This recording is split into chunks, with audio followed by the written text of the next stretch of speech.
Magandang gabi mga ka-midnight. Naririto pong muli tayo sa panibago nating yugto sa ating inaabangang aswang serye na alias Itim na Hunyango ang pinakamapandindang na antingero kung saan nga ay nag-umpisa na ang pagkukrus ng landas ng mga engkantong puti at ng pangkat ng silupret.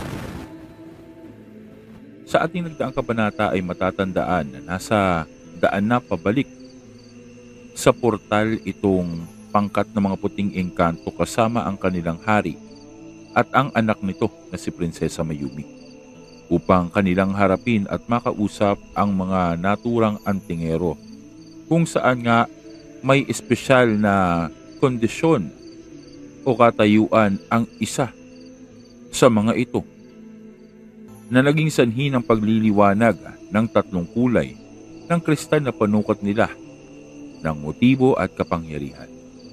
Kuya Fred, mawalang galang na. Bagamat may ideya na ako kung bakit parang nagkakaproblema ang mga engkanto tungkol sa naging resulta. Pero hindi ba? Dahil sa nawala na ang pagkaaswang sa katawan mo, isang purong dibinong nilalang ka na. Pero tao ka pa rin ba? Yun lang ang gusto kong malinawan eh. Oo nga Fred, yun din ang iniisip namin. Yaman din lamang na nabuksan na ng nonoy na yan ang usapan tungkol sa pagkakakilanlan mo. Tao ka pa rin ba? O isa ka ng anghel? Ang totoo niyan, ang aking estado bilang isang arkanghel ay kapangyarihan lamang. Kalakasan na nagmumula sa aking mga gabay at sa nakaukit sa aking katawan na kakayahan. Ngunit sa kabuuan ay tao pa din naman ako. Hanggat maaari gusto kong ituring ang sarili ko bilang tao. Lumaki ako sa mundo ng mga tao. Pinalaki ako ng isang tao. Kaya naman, ibig kong isipin na sa puso't isipan, tao din ako. Bagamat alam kong nakikita nyo ang kaibahan ko para sa inyong lahat. Ngunit huwag kayong mag-alala. Ano't ano pa man ang mangyayari. Kung ano ang pinanghahawakang prinsipyo ng aming pangkat, mananatili yun. Ngayon sa tingin ko ay kinakailangan lamang ng General Barakil na yun ang kumpirmasyon ng kanilang pinuno, ng kanilang hari. Ngunit ano man ang mangyari, nakahanda akong harapin sila. Oh, ano? Satisfied na ba kayo sa sagot nitong si Ginoong Fred?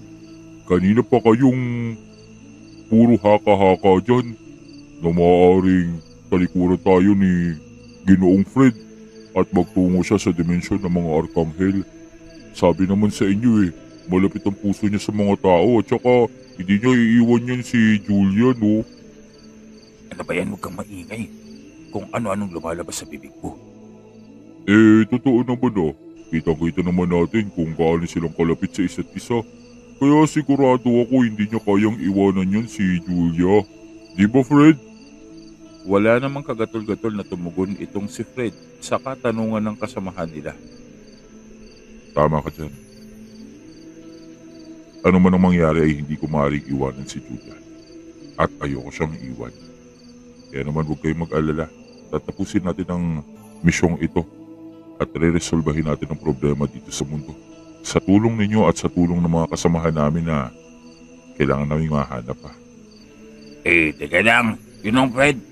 Ako hindi naman sa nangingialam ako o nagdududa ako Pero palagi kasing nababanggit yung mga kaibigan yung nawawala at mga kasamahan yun na sabi nyo dapat nyong matagpuan.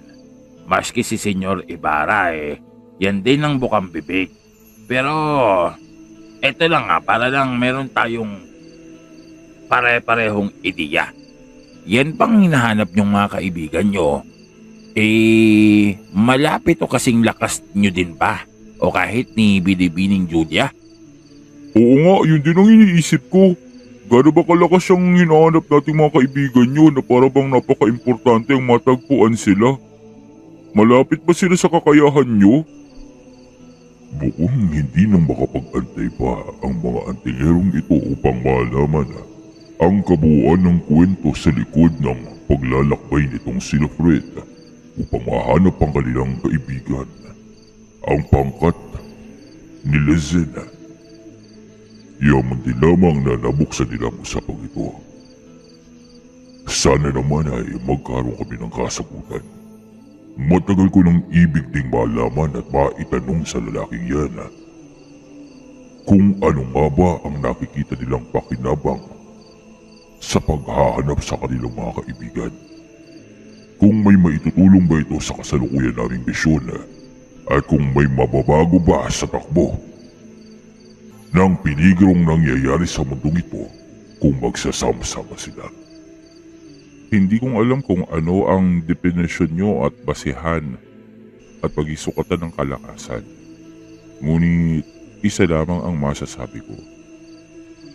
Isa sa mga kaibigan kong ito ang tinitingala ko at iniidolo ko. Isa siya sa mga naging dahilan kung bakit nagkaroon ako ng panibagong direksyon sa buhay. At labis ang paggalang ko sa kanya.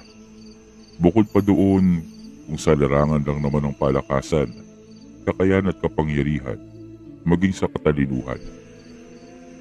Masasabi kong isa na siya sa pinakamalakas na kilala ko.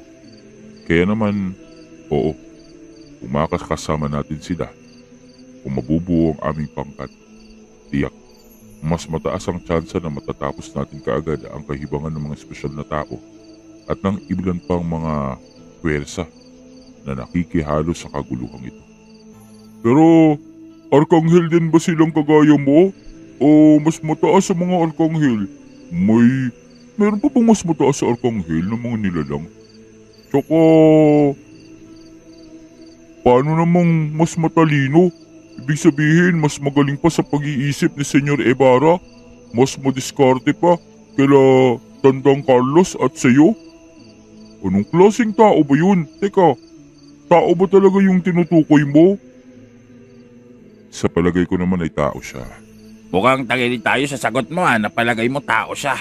Pero alam mo, nasasabik din kaming makilala ang mga kasamahan mo. Hindi namin alam kung anong mga pagsubok at mga bagay ang pinagdaanan yung magkakasama. Pero ang isang kagaya mo na napakalakas ng kakayahan at kapangyarihan at kayang mag-isang lipulin ng maraming nilalang.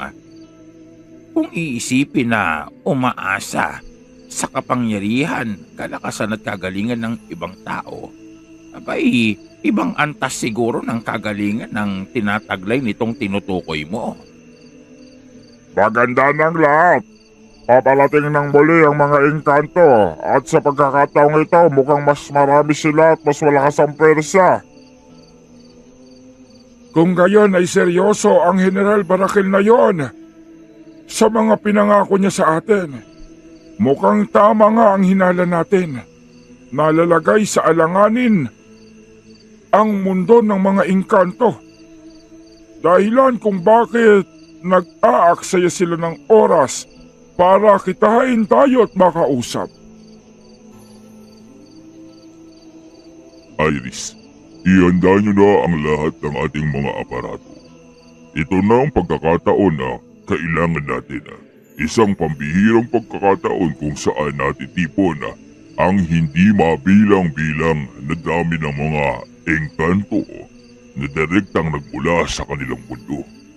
Malaking bagay ang makukuha nating datos mula sa kanila. Kaya naman tiyakin mo nga, nakatuon ang atensyon ng lahat ng ating mga tauhan sa pagkalap nito. Huwag kayong mag-alala. Huwag lamang kayong gagawa ng mga tahasan at biglaang pagkilos ay hindi tayo magkakaroon ng problema. Mas mataas ang uri ng teknolohiyang meron sila. Kaya hindi nilang papansinin ang ating mga aparato dito. Napansin nyo naman siguro, ang una nating makaharap si General Barakil. Hindi niyang pinagtuunan ng pansin ang ating mga aparatong nakapalibot sa portal na ito. May punto si Senyor Ibarra. Napansin ko nga na hindi man lamang tinapunan ng tingin ng General Barakil na yon, maging ng ilan sa mga tauhan niya ang mga nakatusok ditong mga malaposte ng aparato. mukha yatang sinaunang paningin nila sa ating teknolohiya. Wala tayong magagawa doon. Noon pa man, hayag na sa mga karunungan ng mga naunang antingero kung ganong kalayo ang karunungan at teknolohiya ng mga engkanto kumpara sa atin. Maaaring milyong taon. Mga bagay na hindi nating masasaksihan pang magawa ng mga tao sa buong buhay natin. At doon nga ay maririnig ang ingranding pagdating ng mga engkanto, kung saan tila bang umaawit ang kapaligiran sa kanilang pagdating. Mga naglalakihang nilalang na kanilang sinasakyan na halos doble ang laki sa mga natural na elepante. Mahahaba at may 6 na mga paa. Makikita din ang tila bang makapangyarihang mga pakpak nito na para bang kung gugustuhin ito ay kayang-kayang lumipad. Ngunit naroroong naglalakad labang ito habang nasa may ulo nito ang ilang mga engkanto. Hindi maiiwasan ang pagkamangha ng mga antingero at albularyong naroroon, maging ang mga tauhan nitong si Senyor Ibarra. Dahil para bang nanonood sila ng isang pelikula kung saan may mga nilalang nakakaiba ang makikita. Hindi nakakatakot, kundi nakakamangha. Hindi kakikitaan ng nakakatakot at babangis na itsura kahit pang naglalakihan ang mga sasakyan nilang ito. Sa gilid ng mga nilalang na dambuhala, naroroon naman ang kakaiba at para bang makabagong mga sasakyan ng mga antingerong mandirigma na para bang isang animoy parang gatabla lamang. Walang kakitaan ng mga makina o anumang mekanismo o motor upang magawa itong palutangin, subalit naroroong lumulutang ito. Gawa sa mga makikinis na kulay itim at asul na uri ng material na hindi matukoy kung metal ba o kahoy. Marahang lumapit ang mga ito patungo dito kila Fred at doon dahan-dahang makikita ang paglutang ng hari ng mga engkanto at ng prinsesa papalapit sa mga antingero. Muling pagbati mga antingero at albularyo. Naririto ang pambihirang pagkakataon kung saan makakaharap nyo ang aming hari at ang kanyang anak, si Prinsesa Mayumi. Magandang araw sa inyong lahat, mga kaibigang tao. Ibig kong ipagpasalamat ang pagpapaunlak nyo na makausap namin ng seryoso at masinsinan. Hindi na ako magpapaligoy-ligoy pa. Ang resulta nga na ihatid sa akin ng isa sa aking mga general ay kagulat-gulat.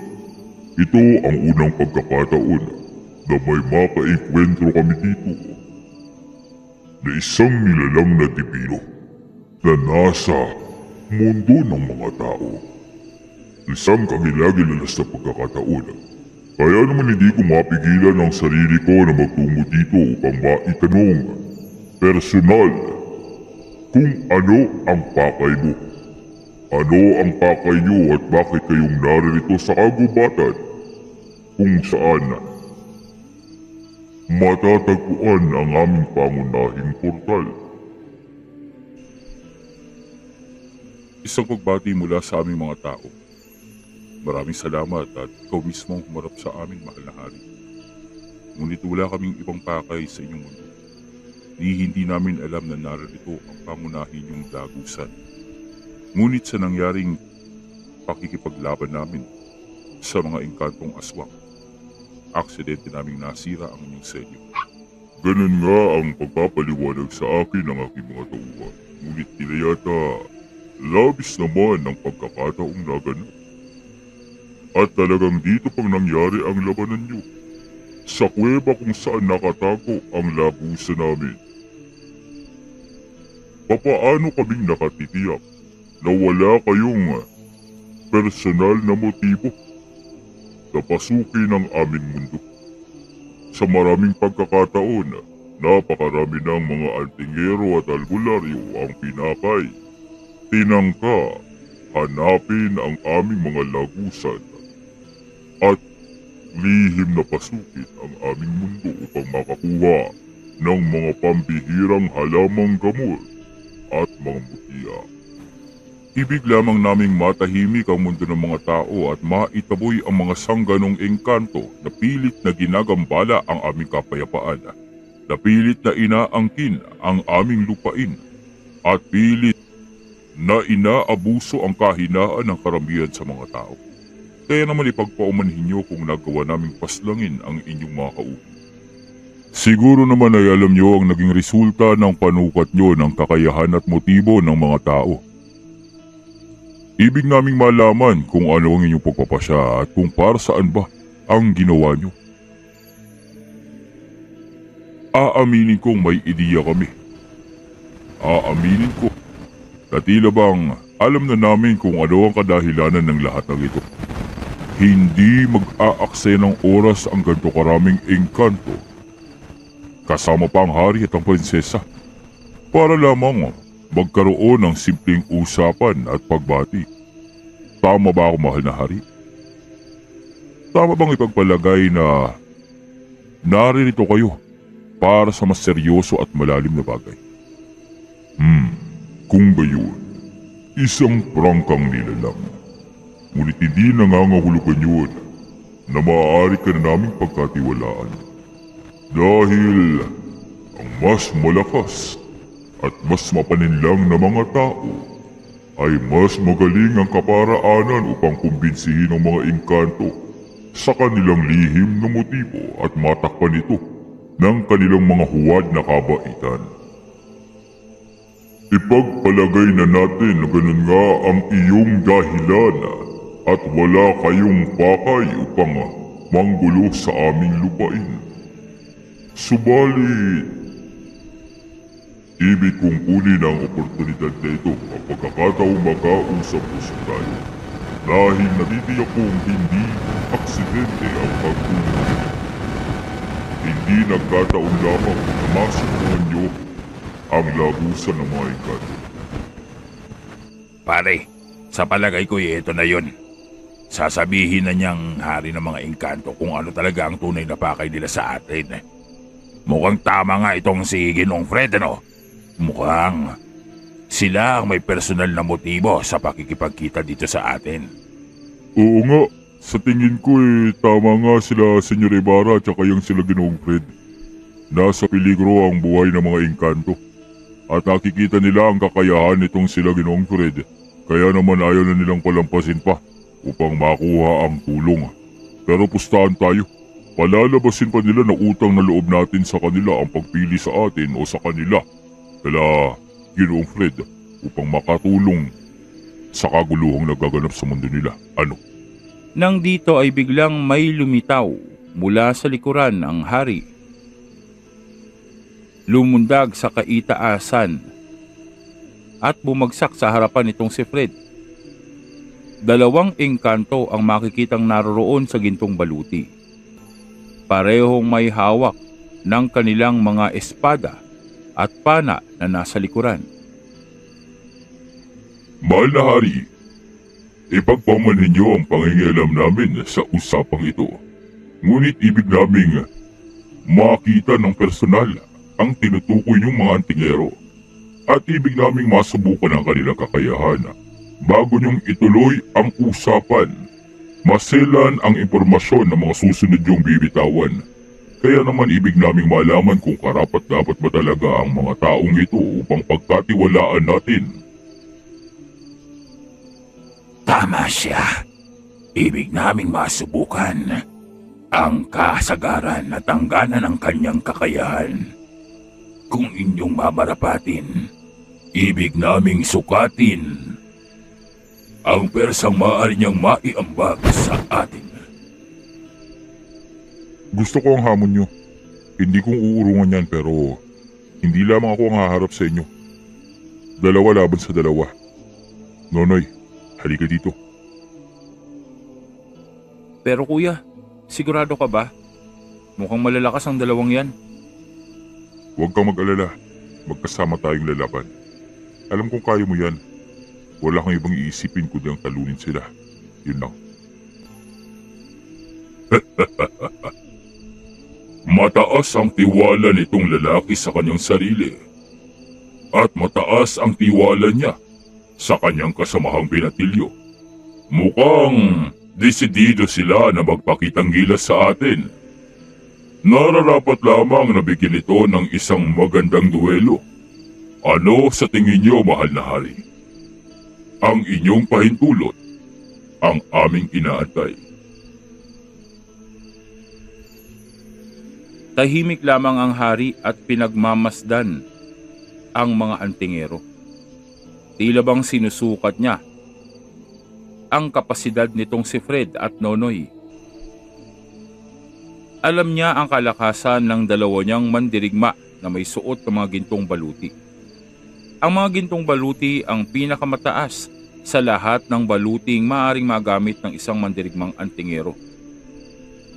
Ibig sabihin, ang dalawang ito ay parte ng mga pinakamagagaling makipaglaban sa kanila.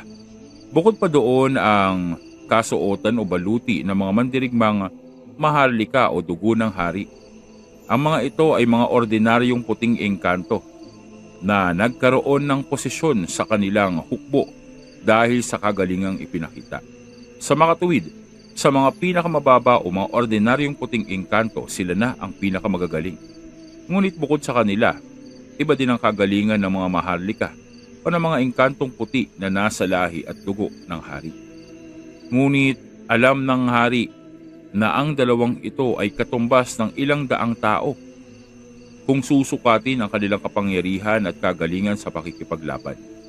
Batid niya na kahit pang ilang antingero ang makaharap nila, mahihirapan ng mga ito o maaaring kahantungan pa ng kamatayan ng mga antingero. Subalit desidido ang dalawa na bagong ituloy ng hari ang pagbibigay o pagbabahagi ng impormasyon sa kasalukuyang kalagayan ng mundo ng mga engkanto. Gusto ng dalawa ang matiyak na hindi masasayang ang kanilang pagtitiwala, oras,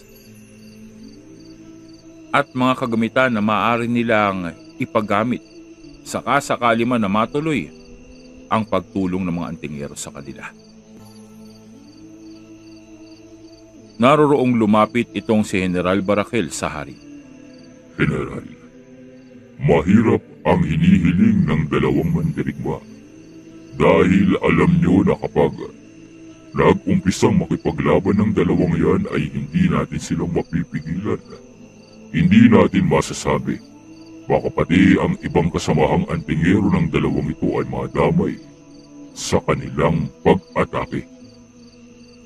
Hindi natin gugustuhin na makaabot sa iba pang tao sakali man na mapaslang natin silang lahat dito. Binata, bago kang magpasya sa pagtanggap sa hamon nitong dalawa naming mandirigma, iminumungkahi ko na lumistansya muna ang iyong mga kasamahan. Huwag muna silang manatili sa lugar na ito bago pang sumapit ang inyong duelo. Ibig kong mabawasan at mapababa ang pinsalang maaaring malika ng aking dalawang alagad sa pakikipaglaban sa inyo. Ayoko namang makagambala pa ako sa buhay ng ibang mga mortal na nasa kapaligiran. Sapat na ang kayong dalawa lamang ang pumarap dito sa aking mga mandirigma at huwag kayo mag-alala. Gagawin namin ang lahat upang masubukan kayong gamutin at pagalingin. At kung posible, ay panatilihing buhay pagkatapos ng inyong duelo. Doon naman ay napakuyom ng kanilang mga kamay itong mga antingero. Lantaran ng pangmamaliit na ginagawa ng hari ng mga engkanto sa kanila.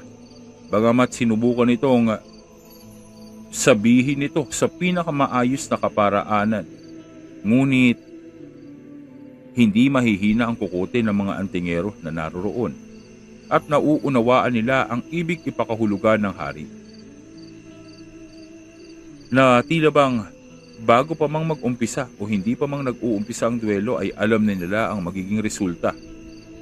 Na alam na nila na matatalo itong sila Fred at Nonoy. Ngunit solido ang sagot dito ni Fred. Maraming salamat sa pag-aalala mo, mahal na hari. Ngunit naniniwala ako na hinding sasapat ang pwersa ng dalawang tauhan upang mapinsala ang buong kapaligiran. Lalong-lalo na, duda ako na magagawa nilang mapinsala sino man sa aming mga kasamahan hanggat naririto kami ni Nonoy. Kaya naman, huwag kayong mag-alala sa aming pangkat. Sa halip, isipin nyo ang kapakanan ng inyong mga mandirigma. Hindi kong sagutin ano man ang mangyari sa kanila.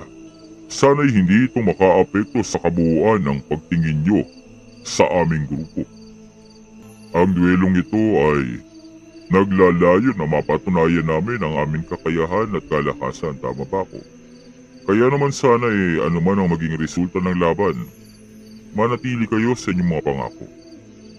Hindi namin ibig ang masangkot sa anumang bagay na may kinalaman sa mundo ng mga engkanto. Ibig lamang namin patunayan na wala kaming balak na masama sa inyong mundo. At kung ibig niyo pagkatapos ng duelong ito na isara ang lagusan, malugod namin itong tatanggapin. Wala kaming kakayahan upang isara ito, kaya naman gawin niyo ang nararapat upang maisara ito at mapigilan ang pagpasok at paglabas ng sinumang mga nilalang. Kung handa na ang iyong mga mandirigma, nakahanda na kami ni Nonoy. Malakas ang loob ng isang ito at hindi nagpatinag sa mga babalang ibinigay sa kanya ng mahal na hari. Mukhang may pinanghahawakan siyang alas sa gagawing pakikipaglaban sa aming mga gintong mandirigma. Sana lamang may ideya siya kung anong kalakasan meron ang dalawang yan. Alam nyo, hindi ko mapigilan na ipagdasal na sana durugin nila Ginoong Fred at ni Nonoy ang dalawa. Para naman madala at magtanda yung mga engkanto. Abay, masyadong mapagmataas ang mga yan Madami lang sila. Pwede kayang kapag natalo nila yung dalawa, atin na lang yung mga gintong baluti. Mukhang magandang ibenta ang mga yan. Mamahalin. Kahit ako nagiinit ang mga kamay ko at gusto kong sapukin yung dalawa Lalo na yung hari nila. Sabi ko makaasta. Parang tapos na yung laban. At akala mo naman mawawasak tayong lahat dito sa kakayahan ng dalawa niyang mandirigma. Nakakainis. Hindi na ako magtataka kung bakit hindi magkasundo ang mga tao at engkanto. Magandang pagkakataon ito upang malapitan nating mapagmasdan at masaksihan ang labanan sa pagitan ng mga antingero at engkanto. Sa gayong paraan, matutukoy natin kung saan tayong nagkukulang pagdating sa pakikipagdigma. Iba ang estilo at paglaban ng mga engkanto. At ang kagaya nitong pagkakataon ay para bang talo mo pa ang tumama sa loto. Kaya magmasid kayo. Pag-aralan nyo ang lahat ng mga magaganap. Gamitin nyo ang karanasang ito upang sa mga susunod na laban, mapaengkanto man ang ating kaharap, hindi tayong mapapabagsak. Kung tapos na kayong mag-usap at aprobado na rin ng aming mahal na hari ang duelong ito, nakahanda na kami anumang sandali na handa na kayo, mga antingero. Anumang kaparaanan ay maaari niyong gamitin. Anumang sandata ay maaari niyong dalhin. Anumang uri ng nalalaman niyong pakikipaglaban, walang problema sa amin. Ipakita niyo ang buo niyong kalakasan at nalalaman sa digmaan. Ipakita niyo kung karapat-dapat kayo sa tiwala ng aming angkan at ng hari na aming lubos na iginagalang. Hindi kami magiging mabait sa inyo at hindi magiging mapagbigay. Kaya ituring niyo kami bilang tunay niyong mga kaaway na gustong kunin ang inyong buhay. Walang puwang dito ang pagkaawa. Walang puwang dito ang konsiderasyon. Hindi kaming tumitingin sa inyong antas at uri. Bawang magkakalaban tayo dito. At balak namin kunin ang buhay nyo sa anumang kaparaanan na posible. Kaya subukan niyong manatiling buhay hanggang sa dulo ng duelong ito. At sa tingin ko, malalaman natin ang resulta ng duelong ito kapag bumagsak na kayong dalawa, tama ba ako? Sana nga ganun nga ang sitwasyon. Sana magawa niyo man lamang nagalusan ang aming mga mandirigma nang hindi man lang kayong mapahiya ng basta-basta. Binata, yung sinasabi mo, sana naman kahit kalahati ay katotohanan. Subukan nyo ang magawang pinsalain ang mga gintong mandirigma ng mga engkanto at baka makuha nyo pa ang aming respeto at pagtitiwala.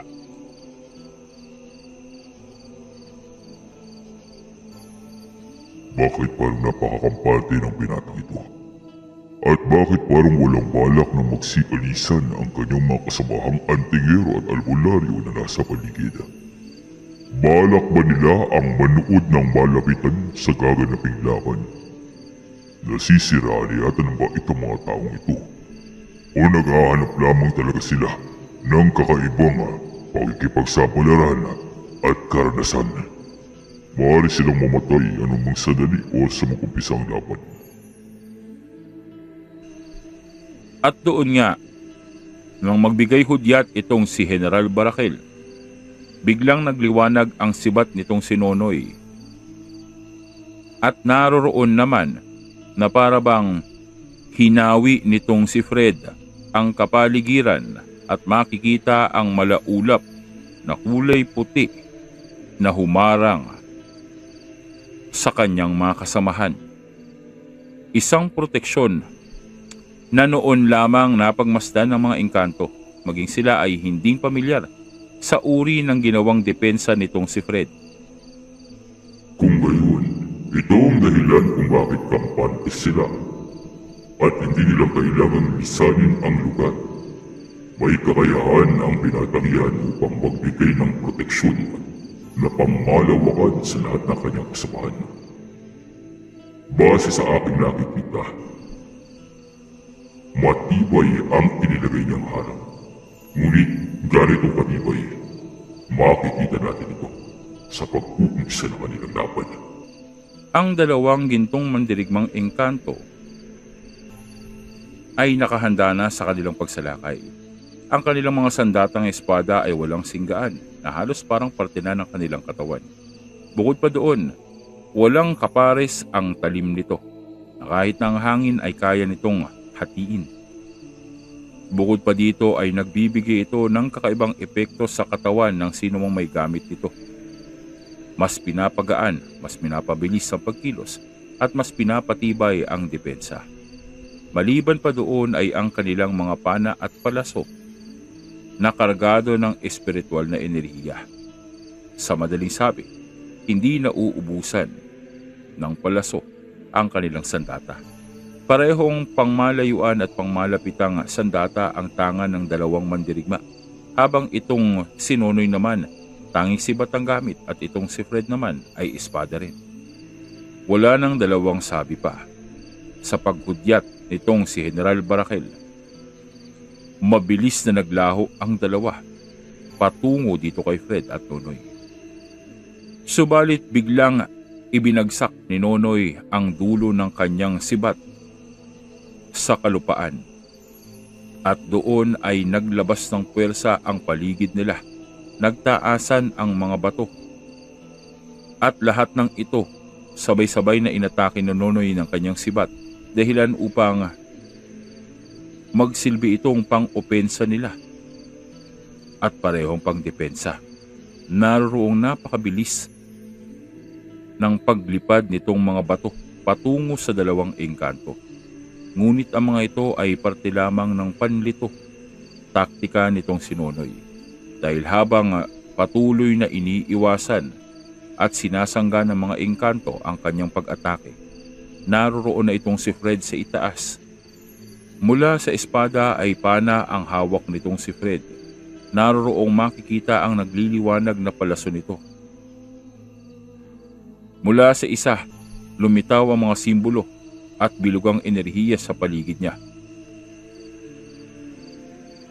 Kasabay nito ay ang paglitaw ng hindi mabilang na palaso na nang bitawan nga ni Fred ang pangunahing palaso sa kanyang pana.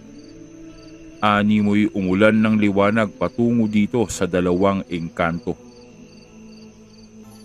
Kahanga-hanga talaga ang pagkilos ng dalawang yan. Aakalain mo'y kambal. Kabisado nila ang mga pagkilos ng bawat isa. Para bang nababasa nila at nag-uusap sila sa isipan. Tama kayo. Maging sa mga naunang laban, napapansin ko na rin yan. Para bang iisa lamang ang isipan nila pagdating sa labanan. Maging si Julia. Ganon din ang katangian. Mahusay. Mahusay ang dalawang antinghero na yan. Makikita ang bilis ng kanilang mga mata at ang bilis ng pagproseso ng kanilang isipan dahilan upang tila bang makabisa nila ang bawat pagkilos ng isa't isa. Isang magandang halimbawa, isang magandang kaparaanan at katangian ng mga mandirigma upang magtagumpay sa anumang laban. Kung lahat ng pangkat ng mandirigma sa isang hukbo ay may parehong kakayahan sa obserbasyon at pagproseso ng isipan, siguradong mahirap tibagin ang ganung uri ng hukbo. Bagay na ipinapakita ng dalawang ito. Mukhang hindi mga ordinaryong antingero lamang ang kinakalaban ng aming mga gintong mandirigma. Tama ka sa sinabi mo. Maski ako, nakikita ko ang kagalingan nila. Ngunit, nag-uumpisa pa lamang ang laban at nagpapainit pa lamang ang ating mga gintong mandirigma. Hindi pa nilang ginagamitan ng kanilang mga inkantasyon at espiritual na pag-atake ang dalawa. Sinusukat pa lamang nila ang kakayahan ng mga antingero. Kaya naman, kung yan na ang kasagaran ng kanilang kakayahan, nakadalasang ginagawa naman talaga ng mga tao sa umpisa pa lamang ng laban, mabibigo lamang sila. Ngunit sa tingin ko, mahal na hari, kabaliktaran ang nangyayari. Hindi yan ang tunay nilang kaparaanan sa pakikipaglaban. Tila yata maging sila ay sinusukat ang kakayahan ng ating mga mandirigma. Parehong malakas ang magkabilang panig. Parehong para bang maayos ang koordinasyon ng magkakampi. Nagagawang tanggapin at sanggain ng mga engkanto ang pag-ataking ginagawa nila Fred.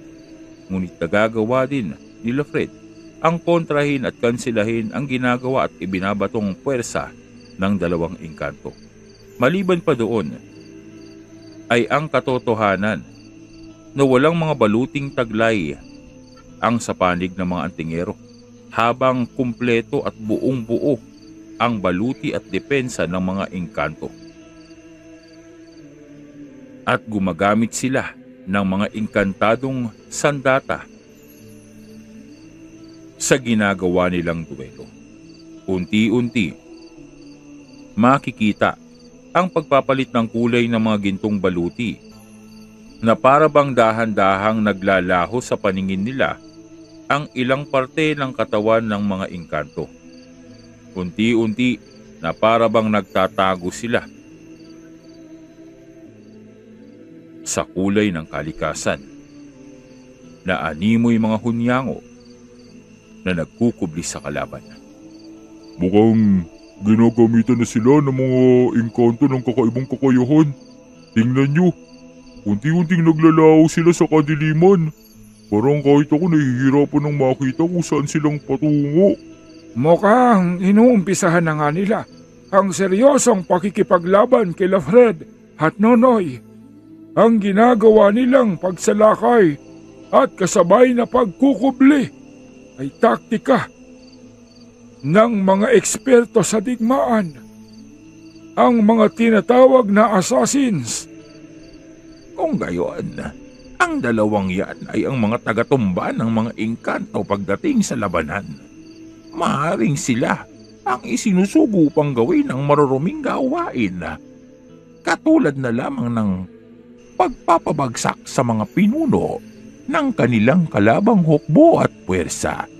Subalit kung ganyang kalakas ang kanilang mga tauhan, bakit naririto silang nag-aaksaya ng panahon upang sukatin ang kapangyarihan nating mga tao, lalong-lalo na niyang sila Fred at Nonoy?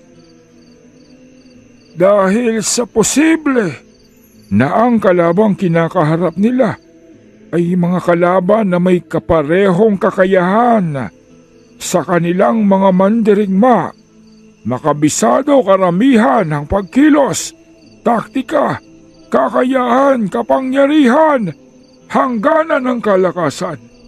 Kaya naman kung magkakaroon sila ng mga taong kakampi, mga antingerong bukod tangi ang kakayahan, mas nakalalamang sila sa laban.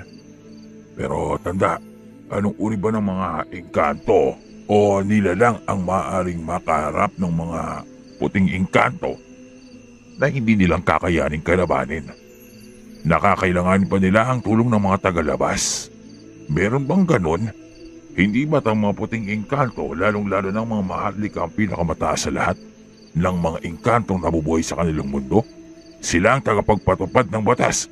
Sila ang nagpapasya kung sino ang maaaring manatili at sino ang dapat nang puksain at sipain sa kanilang mundo. Alam nyo, may mga usap-usapan, mga haka-haka at alamat na ang mga pinakaunang aswang na nabuhay sa mundo natin ay mga supling ng mga engkanto.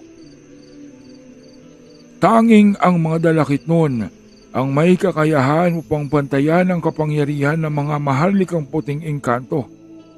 Kapareho nila ang kapangyarihan ng mga dalakit noon, lalong-lalo na ang hari ng mga itim na engkanto.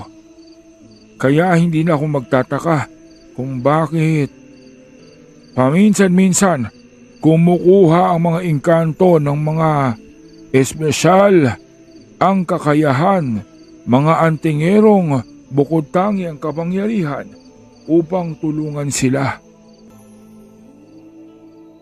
Patuloy ang paglalaban na ginagawa ng mga engkanto at nitong sila Fred. Ngunit kagaya nga ng naoobserbahan ng karamihan, unti-unti hanggang sa tuluyang naglaho ang dalawang gintong mandirigma ng mga engkanto. Ito ay upang maging kalamangan nila ang kanilang kakayahan o ang kakayahan ng kanilang baluti upang ikubli ang kanilang presensya at ang kanilang pisikal na anyo. Sa makatuwid, animoy lumalaban sa hangin ang dalawang antingero. Iyon ay kung ordinaryong mga antingero ang kalaban nila. Ngunit si Fred ay nagtataglay ng isang mata na kayang mailantad ang lahat ng may buhay, nagtatago man o hindi. Anumang uri ng sabulag ang gamit, maging pinakamataas man ito. Doon ay nakita ng mga engkanto ang tila bang isang misteryosong mata na bumuka mula sa likuran nitong si Fred. At matapos iyon, isang malakas na paghampas ng kanyang espada ang ginawa niya sa kaliwang bahagi. Doon ay nakarinig na lamang sila ng pagtumba ng mga puno at naroroong tila bang unti-unting lumilitaw ang dalawang engkanto. Nagawang sirain ni Fred ang tila bang mekanismo ng baluti upang panatilihin silang nakatago. Huwag niyo nang balakin pa ang magtago sa amin dahil walang kwenta yan. Anumang uri ng sabulag na gagamitin niyo, anumang uri ng kakayahan upang bulagin kami at magpubli sa aming paningin at pandama ay hinding e-epekto hanggat kami ang kalaban niyo. Ngunit papaanong nangyari ito? Anong uri ng mutya ang nagagamit mo, binata, na may kakayahan upang makita kami at maramdaman? Hindi ba kalabisan na ang itanong nyo kung ano ang aming mga kakayahan at ang aming mga pinanghahawakang kapangyarihan? Para na rin sinabi namin na maaari nyo kaming talunin nang walang kahirap-hirap kapag nagkataon. Sa tumunibang laban, itatanong mo sa iyong katunggali kung ano ang kanilang kalakasan at kahinaan. Natumbok niya. Ano ba yung mga antingero na yan? Akala ko ba yung mga bihasa silang mga mamamatay? Bakit kinakailangan pa nila magtanong sa kakayahan nitong si Fred? Akala ba nila kaibigan nila ang kaharap nila? Tumingin itong dalawang mandirigma sa kanilang hari. Tumango naman ang hari na para bang senyales o pakahulugan ng pagpayag nito. Mataas ang tingin ng mga engkanto sa kanilang sarili. At mababa naman ang tingin nila sa mga tao.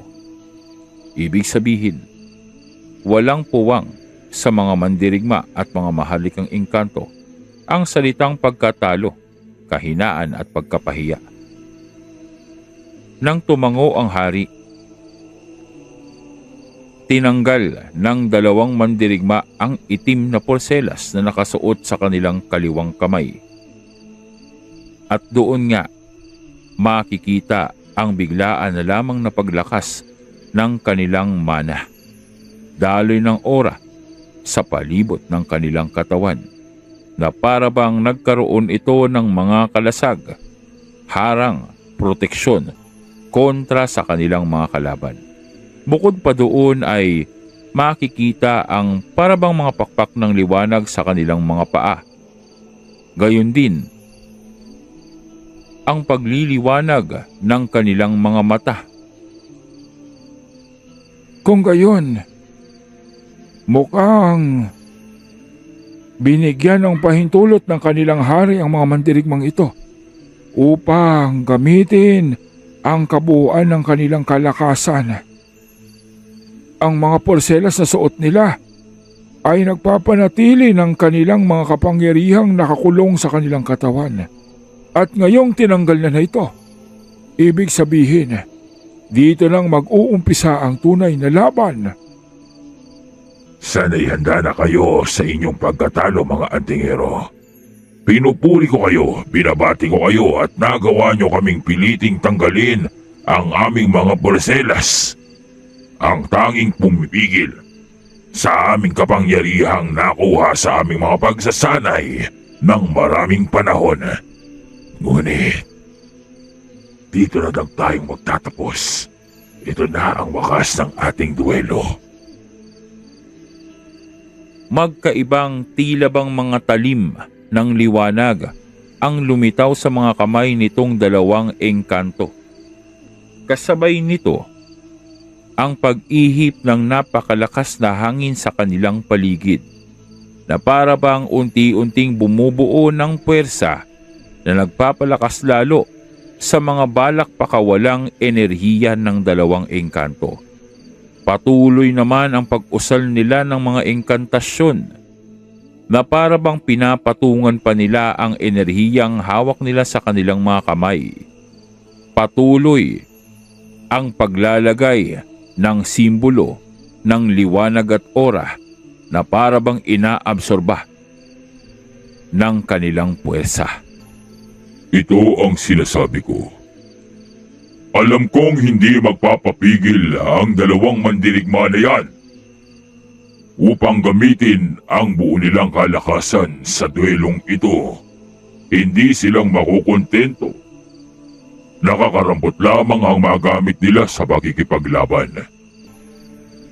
Oras na pakawalan nila ang persang yan, maaaring mawasak ang kagubatang ito. Malaking trabaho ito para sa atin, ang paglilinis sa pinsalang magagawa ng kanilang mga enerhiya. Dapat ay sa loob ng ating mundo isinagawa ang kanilang duelo.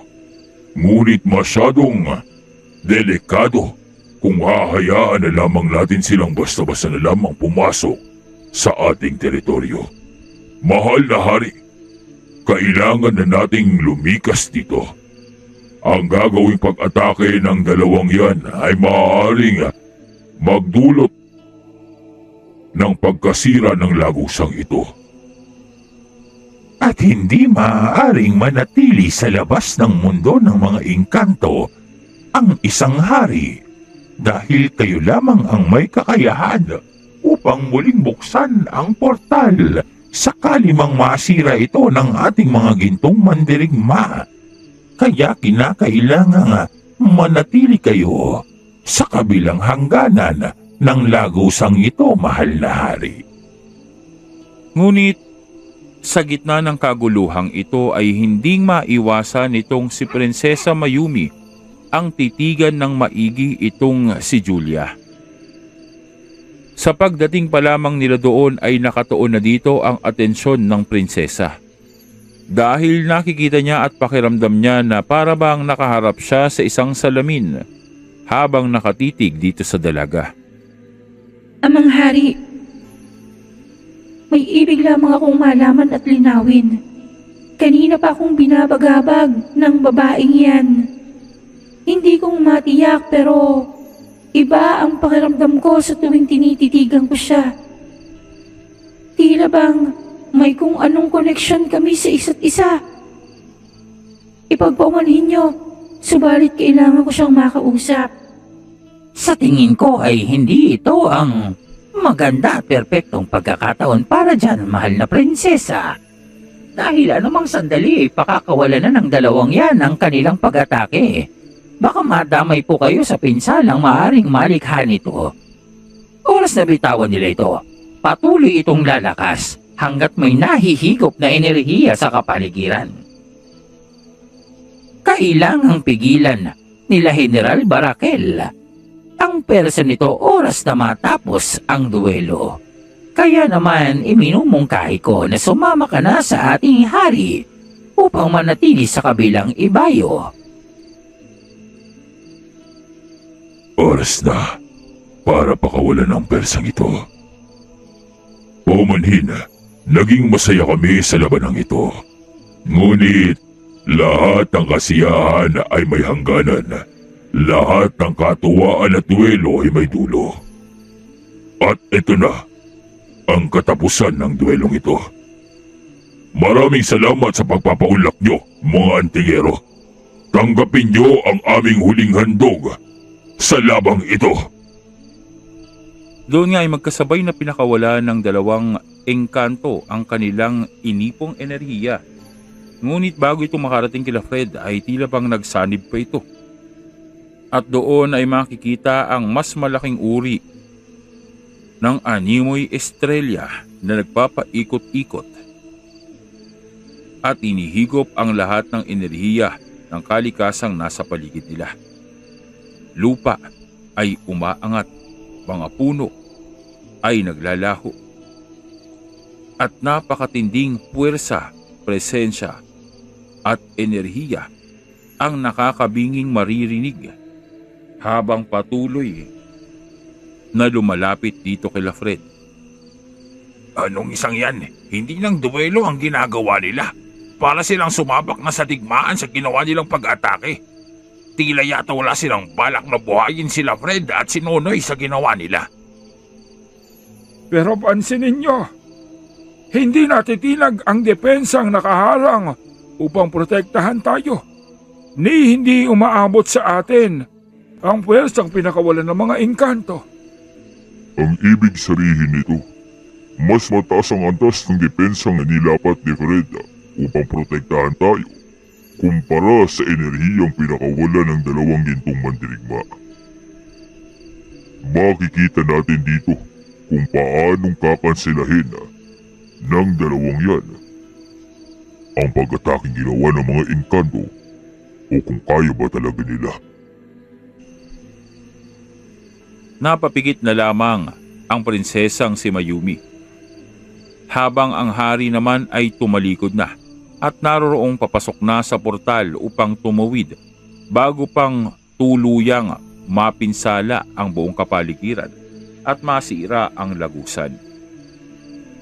Obligasyon ng mga mandirigma at ni General Barakel ang ayusin ng kapaligiran at pigilan ng puwersa sa sandaling makita nilang matalo na itong dalawang antingero. Bagamat may posibilidad na masira nga ang lagusan, hanggat nasa kabilang ibayo o dulo ang hari, maaaring gawing muli nito o buuhin ng lagusan upang makatawid ang kanilang mga kasamahan. Subalit, nang tuluyan na ngang nagmabilis ang enerhiyang tatama kila Fred, naroroong agad na sumugod itong si Nonoy.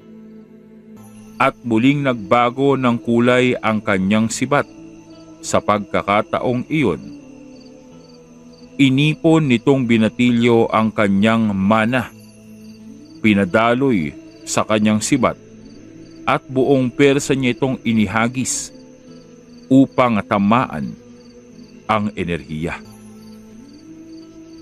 Dumiretso ito sa loob ng estrelya ng kapangyarihan ng dalawang engkanto.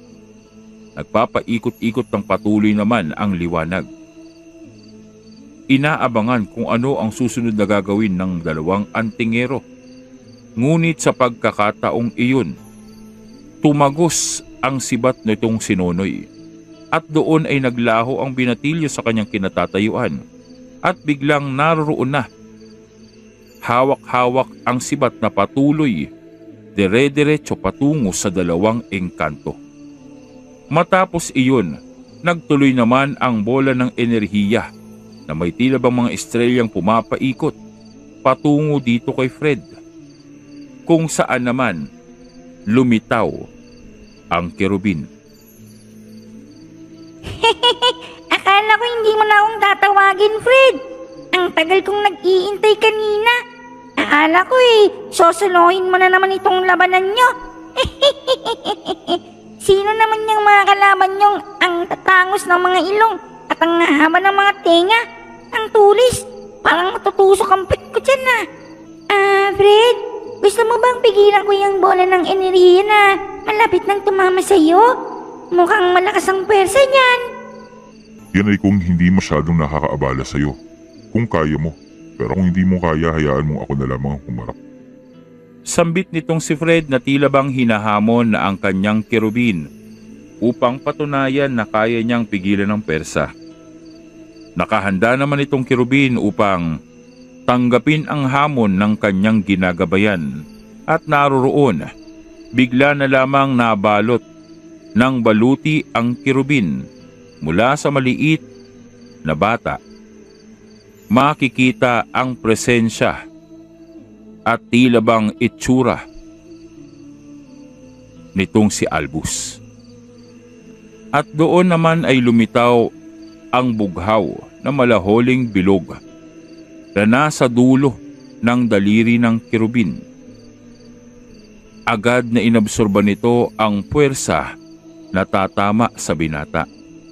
Dire-diretso habang tumatawa ng tumatawa ang kerubin at tila bang natutuwa sa mga nagaganap. Natapos din. Tapos na, Fred. Ano? Ang galing ko, ano? Sige, sabihin mo ang galing ko. Magpasalamat ka sa akin. Maraming salamat. Napakahusay ng ginawa mo.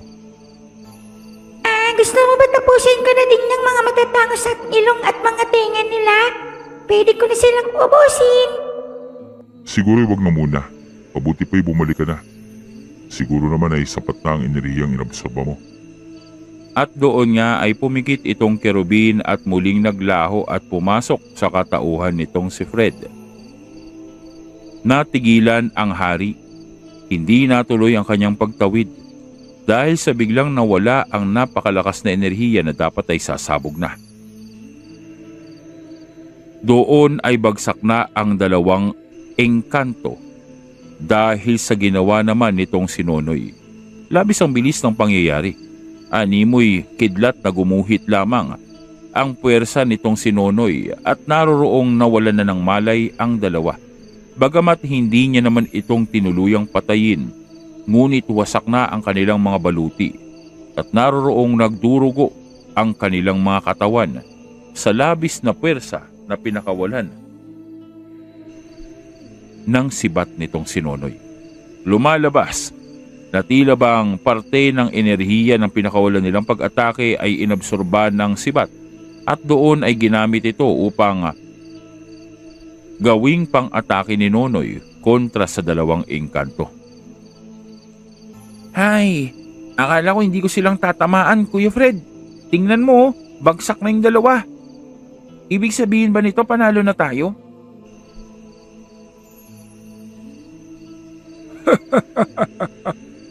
Medyo kinabahan ako doon. Akala ko hindi nila magagawang mapagtagumpayan ang labang ito.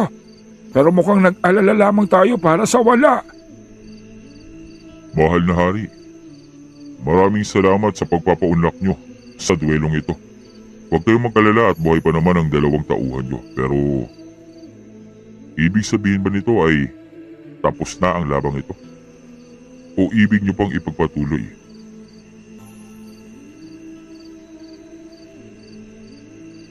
Kahanga-hanga ang ginawa nyo. Hindi kong inaasahan na may mga kagaya nyo ng antingero ang nabubuhay sa mundong ito. Hindi kong matukoy kung anong uri ng kapangyarihan ang tinataglay niyong dalawa. Ngunit tila yatang ang pwersa na inipan ng aking mga tauhan ay siya niyong ginamit upang pabagsakin sila. Tunay ngang tuso at maparaan ng mga antingero. Amang hari, siguro naman sa nangyari sa labang ito, napatunayan na nila ang kanilang mga sarili at napatunayan nila ang kanilang kapasidad sa pakikipaglaban. Tama ba ako? Tama ka, Prinsesa Mayumi. Lubusan nilang pinatunayan ang kanilang kapasidad. Ipinakita nila na maaasahan sila at karapat-dapat upang hirangin bilang kinatawan ng mundo ng mga tao sa ating gaganaping pagharap sa mga tulisang iyon. Hindi nga nagkamali ang isa sa mga antingero sa kanyang prediksyon. Papalabasin ng hari na karangalan ng mga antingero ang payagan sila at hirangin bilang mga kinatawan ng tao para sa isang misyon o gawain na hindi pang malinaw para sa kanila. Pinapalabas ng hari na magiging utang na loob ng mga tao na payagan sila at magkaroon ng oportunidad upang makasama sa labanan ang magigiting nilang tauhang engkanto. Ngunit hindi sila Fred. Ipagpaumanhin mo, mahal na hari, pero sa pagkakaintindi ko kami ang nanalo dito. Kaya naman kami ang dapat na magpasya kung ibig ba naming makahalubilo kayo o tumulong sa anumang bagay na ibig niyong mangyari. Sana ay huwag niyong palabasin na para bang isang pribilehiyo para sa mga katulad naming antingerong mortal ang magkaroon ng pagkakataon na makasama kayo sa pakikipaglaban dahil hindi ganon ang sitwasyon. Unang-una na nilinaw ko sa inyo, wala kaming pakay na makihalubilo o sumali sa kaguluhang kinasasangkutan ng mga engkanto. Iba ang mundo nyo sa mundo namin. Maraming problema ang aming daigdig na kailangan naming solusyonan. Kaya naman, hindi ba't dapat ay itanong niyo sa amin kung interesado kami sa mga karangalang tinutukoy niyo. Kagaya ng inaasahan ko kay Ginong Fred, hindi siyang basta-bastang masisilaw sa mabubulaklak na pananalita ng mga engkanto at hindi niyang tinitingnan bilang oportunidad ang kilalanin bilang mga magigiting na mandirigmang antingero na bibigyan ng karapatan upang makipaglaban kasama ang mga engkantong yan. Ngayon, hari, ano ang gagawin mo? Ang dapat mong itanong sa sarili mo, paano mo makukumbinsi si Fred upang tulungan kayo sa inyong suliranin? Dahil malinaw na malinaw, kailangan nyo ng tulong ng mga antingero. Itigil mo ang pambabastos mo sa aming hari. Hindi ganyan makipag-usap sa isang maharlikang engkanto. Tanging antingero lamang kayo na nagmula ang karunungan sa aming mga engkanto. Kaya naman nararapat lamang na magbigay galang at pugay kayo sa aming hari. Paumanhin tanda, pero alin sa mga ginawang pag-atake ni Kuya Fred ang sa tingin mo ay nagmula sa inkantasyon at orasyong bigay ng mga engkanto sa mga albularyo at antingero? Sabihin mo nga sa akin, kaya mo bang gawin ang proteksyong ibinalot niya sa mga kasamahan namin? Magtapat ka nga, may kakayahan ba ang mga engkanto na makita ang lahat ng mga sabulag na ginagamit ng mga nilalang kagaya ng ginawa nitong si Kuya Fred? At sa tingin mo ba, merong mga engkantong mandirigma ang kayang gawin ang magpalitaw ng isang kerubin sa labang ito? Sa tingin ko wala. Sa tingin ko ay imposible yun. At sa tingin ko, walang pagkakautang sa inyo si Kuya Fred sa mga ginawa niyang pakikipaglaban. Tama ba ako, tanda? Pisit, tama itong binatilyo.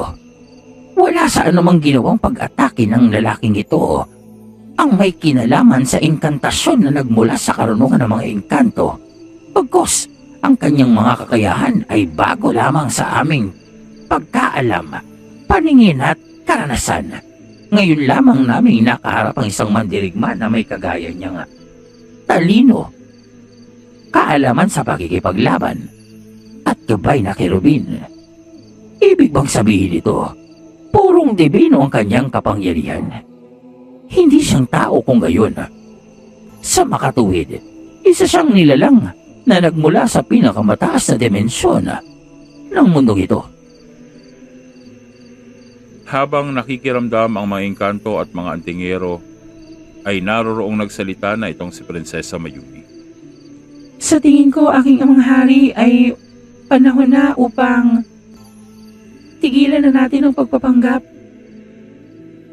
Sa tingin ko ay alam na rin ng mga antingerong ito kung ano ang sitwasyon natin at kung bakit tayong naririto. Kaya bakit pilit nyo pang itinatago ito?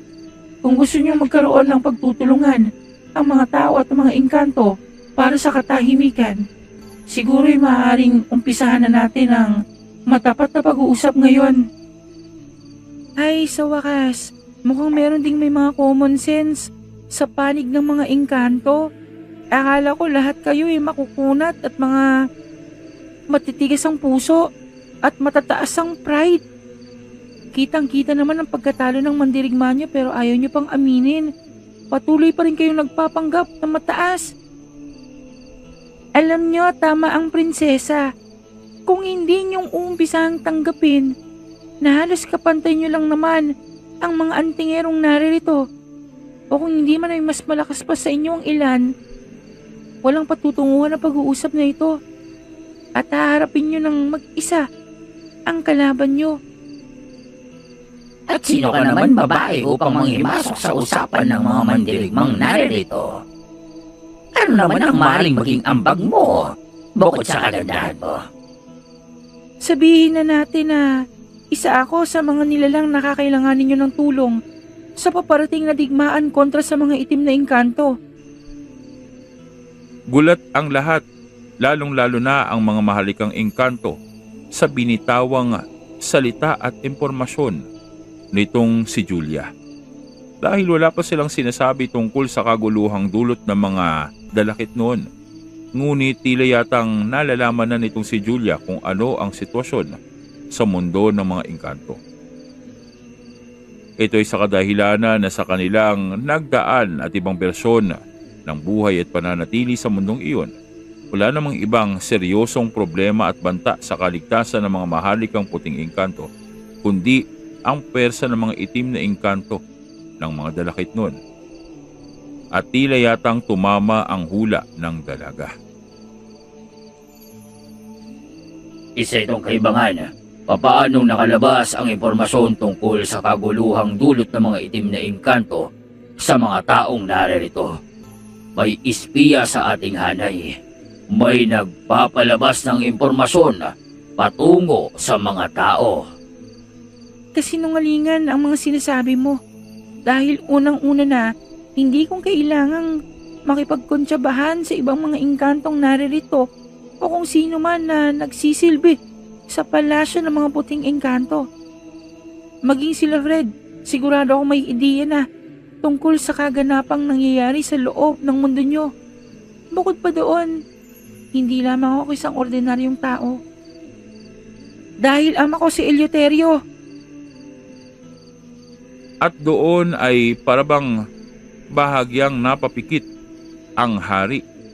Maging itong si Prinsesa Mayumi ay napaatras ng sandali nang sambitin nitong si Julia ang pangalang matagal nang hindi nababanggit at hindi nilang naririnig.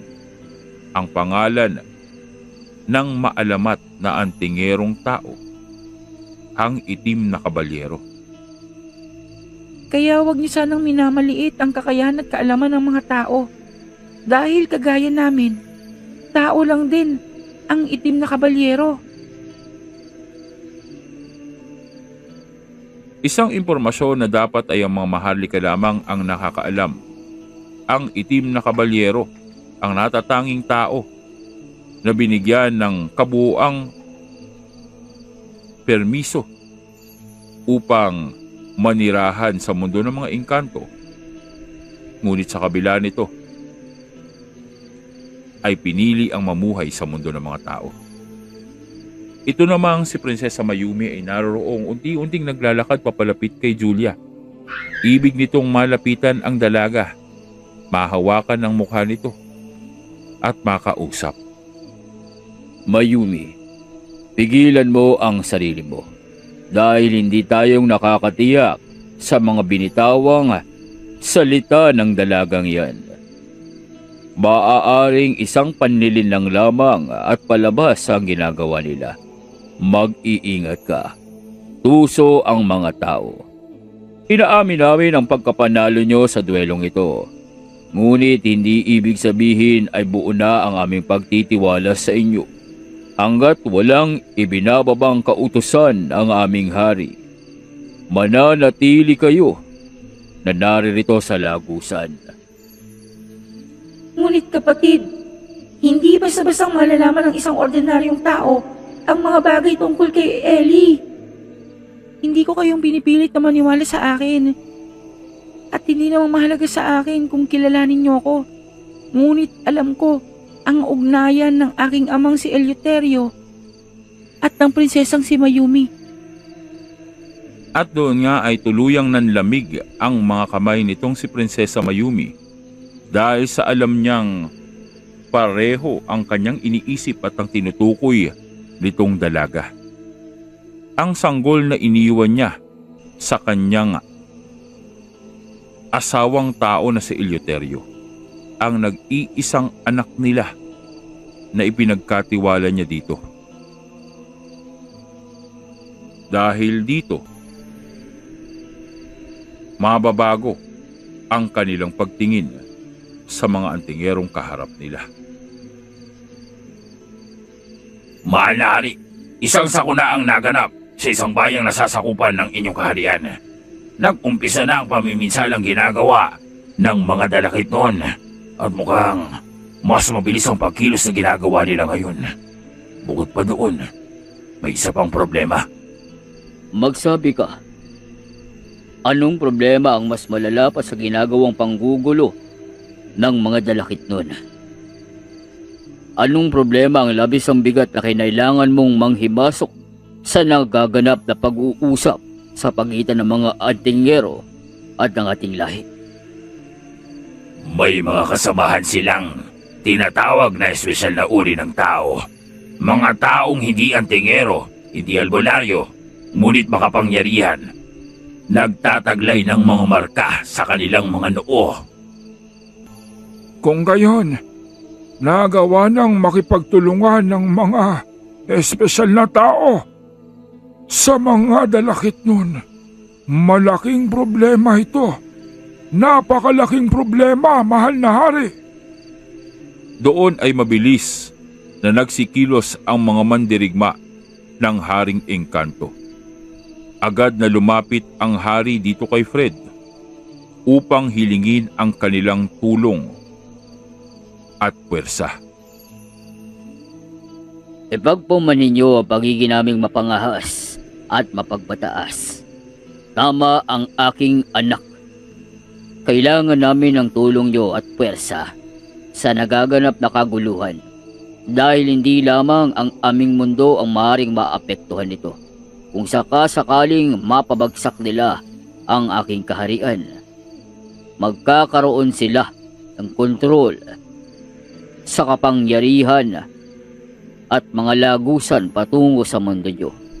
Ibig sabihin, lahat ng pinakamasasama sa aming mundo ay maaaring tumawid patungo sa mundo nyo at maging karagdagan sa suliraning kinakaharap ng mga mortal.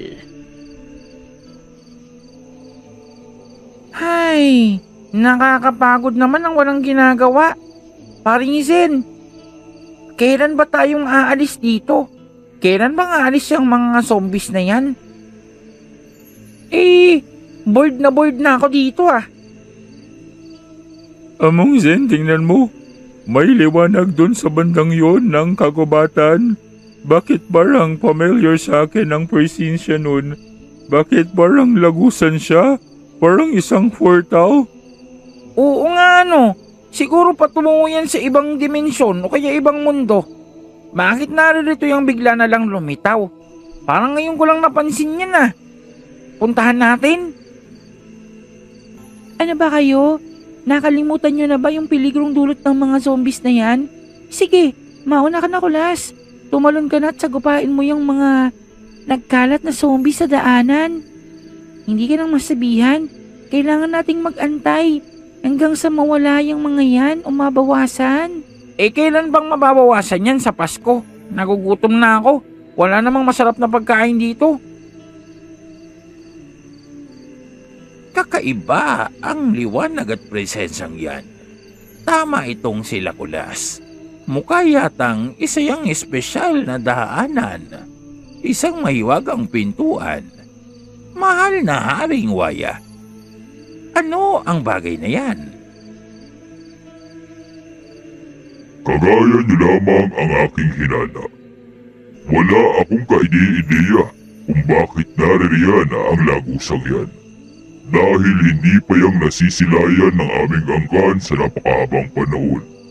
Oo at alam namin, ilan sa parte ng kabundukan ng Tres Marias ay nag-uugnay patungo sa ibang lugar.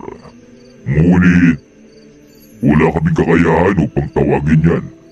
Maliban na lamang kung nagmula sa kabilang ibayo ang may kagagawa ng paglitaw yan. Kung magkagayon, maaaring kakampi o kaaway ang nasa kabila niyan. Ayos to. Panibagong adventure. Valentina, nakikita mo ba ang portal na yan? Ibig sabihin, panibagong mga nilalang. Ibig sabihin, liban sa mga espesyal na uri ng tao at mga aswang, maaaring makakita pa tayo ng mga ibang creatures, mga ibang kalaban, panibagong discoveries. Alam mo bang ibig sabihin nun? Oo, ako alam ko Paring Zen. Panibagong kahihibangan mo na naman. Kitang-kita ko sa mga mata mo. Para kang asong naglalaway sa pananabik. Ngunit hindi tayo maaaring magtungo dyan hanggat hindi nating natatagpuan ang tinutukoy na panday nitong hari. Kailangan nating magkaroon ng mga sandata na kayang talunin ang mga espesyal na tao at mailigtas ang mga katawan nila. Di ba yun yung pangunahin nating kailangan gawin? Tama itong si Beng. Bago niyong isipin ang pakikipagsapalaran at panibagong mga pakikipaglaban, bakit hindi niyo munang ito ng inyong atensyon sa paghahanap ng kaparaanan upang magaya ang komposisyon ng sandatang tangan nitong si Zen? Huwag kayong sasabak sa gera nang walang bala ang inyong mga baril. Jokesters ka pala, Ninang. Paano mga walang balang aming mga baril? Wala naman kaming mga baril in the first place. Kita mong mga sandatang patalim lang ang gamit namin at mga powers. Ikaw naman nag-iisip ka ng kakaiba. Joker. Hay nako, ewan, Ano pa nga bang aasahan sa kokote mo, Kulas? Sige, lamunin mo yung patalim mo. Ayoko nga.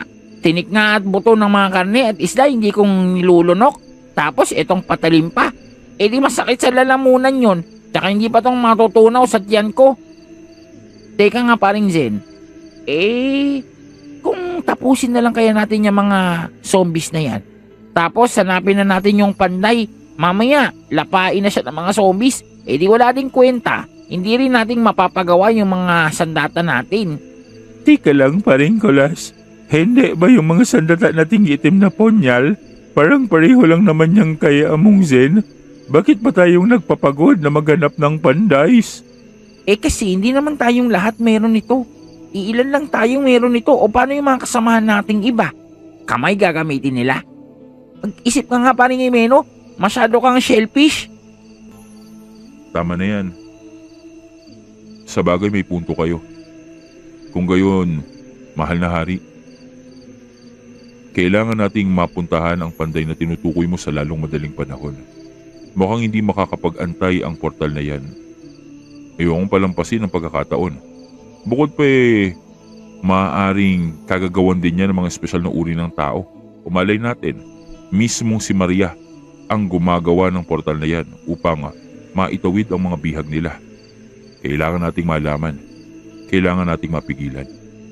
At kailangan nating makipaglaban para masaya. Tama, kailangan nating makipaglaban para Ang ibig kong sabihin, kailangan nating mailigtas ang mga biktima. Huli ka, Balbon. Sinasabi ko na nga ba, panggap-panggap ka pang santo. Ibalak mo lang naman talagang makipaglaban at subukan ang kapangyarihan mo. Warfrex. Mga ka-Midnight, bagong isara ang video na ito ay mag-like, comment at mag-subscribe ka na po kung hindi ka pang nakapag-subscribe. Tulungan nating mapadami ang likes at comment ng video na ito upang mas maiangat po ang ating mga kwento at mai-recommend ni YouTube sa mas marami pang tagapakinig. Maraming salamat at muli na namang natapos ang panibagong yugto sa ating pinakaabangang aswang serye na alias Itim na Hunyango, ang pinakamapanlinlang na antingero. Abangan ang pagpasok ng pangkat nila Fred patungo sa mundo ng mga engkanto. At sa tingin niyo mga ka-Midnight, ano ang ugnayan ng liwanag na nakikita nitong sila Zen sa portal na daraanan ng pangkat nila Fred? Iisa lamang ba ito o magkaibang bagay? Yan po ay malalaman natin sa susunod na episode sa kinabukasan. Kaya naman po, manatili tayong updated sa ating mga istorya. Maraming salamat at patuloy pong mag-iingat, lalong-lalo na ang nasa gitnang silangan. Sana ay manatili kayong ligtas at malayo sa kapahamakan. Ito pong muli ang inyong Midnight DJ.